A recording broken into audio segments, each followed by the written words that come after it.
ഇറാനെയും ഇറാന്റെ പ്രോക്സി ഗ്രൂപ്പുകളെയും തകർത്ത് കളയാം. അവരെയൊക്കെ ഭീകരവാദികൾ എന്ന് മുദ്രകുത്തി ഭീകരവാദികൾക്ക് സ്പോൺസർ ചെയ്യുന്ന രാജ്യമാണ്, ടെറർ ഫണ്ടിങ് നേഷനാണ് ഇറാൻ എന്ന് വരുത്തി തീർക്കാനുള്ള അമേരിക്കയുടെ തന്ത്രപ്പാടുകളെയൊക്കെ റഷ്യ പ്രതിരോധിക്കുകയാണ്. ഇപ്പോഴിതാ ഫ്രാൻസും രംഗത്ത് വരികയാണ്. ഫലസ്തീന് സ്വതന്ത്ര രാജ്യ പദവി കൊടുക്കുന്നതുമായി ബന്ധപ്പെട്ട് ഇപ്പോൾ UN സമ്മേളനം ചേരാൻ പോവുകയാണ്. അതിൽ നമ്മുടെ രാജ്യം ഇന്ത്യയും പങ്കെടുക്കുകയാണ്. ഫലസ്തീന് സ്വതന്ത്ര രാജ്യ പദവി അംഗീകരിക്കേണ്ടത് ഈ ലോകരാജ്യങ്ങളുടെ എല്ലാം കടമയായി മാറുന്ന രീതിയിലേക്കൊക്കെയാണ് വിരൽ ചൂണ്ടുന്നത്. അതിൽ അമേരിക്കയും ഇസ്രയേലും മാത്രമാണ് പ്രത്യക്ഷത്തിൽ തന്നെ വിട്ടുനിൽക്കുന്നത്. യൂറോപ്യൻ യൂണിയന് ചില കാര്യങ്ങളിൽ ഇപ്പോൾ അവരുടെ തീരുമാനങ്ങളിൽ അയവ് വരികയാണ്.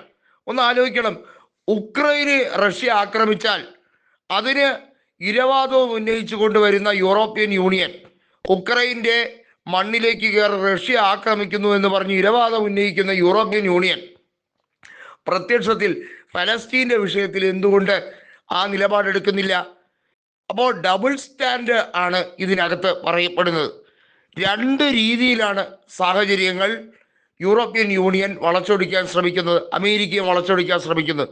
അമേരിക്കയ്ക്ക് ഒരു രാജ്യത്തിനെ കണ്ടുകൂടാ, ഇഷ്ടമല്ല, അവിടുത്തെ ഭരണാധികാരികളെ ഇഷ്ടമല്ല എങ്കിൽ അമേരിക്കയുടെ സർക്കാർ, US പ്രസിഡന്റ് ട്രംപ് അടങ്ങുന്ന സർക്കാർ ലോക പോലീസ് കളിക്കുന്ന സമയമൊക്കെ മാറി. ബ്രെക്സിറ്റിൽ വെച്ച് കൃത്യമായി ഇതിനെക്കുറിച്ച് ബ്രസീൽ പ്രസിഡന്റ് പറഞ്ഞത്, ഡൊണാൾഡ് ട്രംപ് ലോക രാജ്യങ്ങളെ ഭരിക്കാൻ ശ്രമിക്കേണ്ട, സ്വന്തം രാജ്യത്തുള്ള 33 കോടി ജനങ്ങൾക്ക് ക്ഷേമവും അവരുടെ വികസനവും ഉറപ്പുവരുത്താൻ ശ്രമിച്ചാൽ മതി.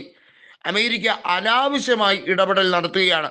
നമുക്കറിയാം, ഇസ്രയേലുമായുള്ള ഇറാന്റെ യുദ്ധ സാഹചര്യം അമേരിക്കയാണ് അതിനെ നിർത്തിക്കുന്ന അല്ലെങ്കിൽ താൽക്കാലികമായി ശമിപ്പിക്കുന്ന രീതിയിലേക്ക് കാര്യങ്ങൾ എത്തിച്ചത്. കാരണം ഖത്തറിലുള്ള US എയർബേസ് പരിപൂർണമായി ഇറാൻ തകർത്തു.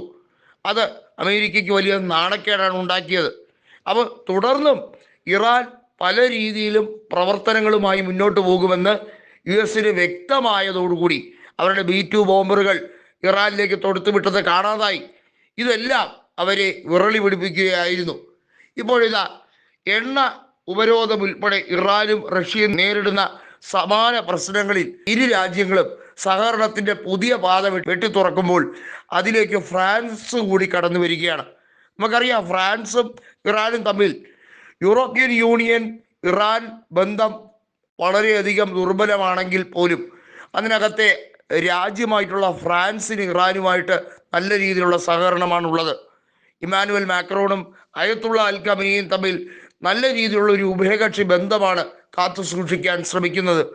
അത് ഒരു പരിധി വരെ ഈ പറയുന്ന ഫലസ്തീൻ്റെ രാജ്യ പദവി ഉൾപ്പെടെയുള്ള കാര്യങ്ങളിൽ ഫ്രാൻസ് അനുകൂല തീരുമാനമെടുക്കാൻ കാരണമായി. അമേരിക്കയും ഇസ്രയേലും സ്തബ്ധരാവുകയാണ് ചെയ്തത് ഇമ്മാനുവൽ മാക്രോൺ ആ നടപടിക്രമങ്ങളിലേക്ക് പോയപ്പോൾ. ഇവിടെ പുതിയൊരു ഉരുത്തിരിവ് എന്താണെന്ന് വെച്ചാൽ, റഷ്യയെ സംബന്ധിച്ചിടത്തോളം അവർക്ക് യുദ്ധം ജയിച്ചേ മതിയാവുകയുള്ളൂ, അവരോടൊപ്പം നിൽക്കുകയാണ്. യാതൊരു രീതിയിലുള്ള തടസ്സവും കൂടാതെ എണ്ണ വിൽക്കാൻ കഴിയില്ല എന്ന് ഇരു രാജ്യങ്ങൾക്കും അറിയാവുന്നത് കൊണ്ട് തന്നെ റഷ്യയോട് അൺകണ്ടീഷണൽ സപ്പോർട്ട് നടത്തുന്ന, ഉപാധികളില്ലാതെ പിന്തുണയ്ക്കുന്ന ഇറാന് കൃത്യമായും തിരിച്ചും സഹായങ്ങൾ, സൈനികപരമായും അല്ലാതെ സഹായങ്ങൾ നൽകുന്ന രീതിയിലേക്ക് പുടിൻ നീങ്ങുകയാണ്. ഇനി അമേരിക്കയും ഇസ്രയേലും എന്തു ചെയ്യുമെന്ന് നമുക്ക് കാണേണ്ടത് തന്നെ. കുറേ അധികം വെള്ളം കുടിക്കും ഇവർ രണ്ടുപേരും എന്നുള്ളതിന് യാതൊരു സംശയവുമില്ല.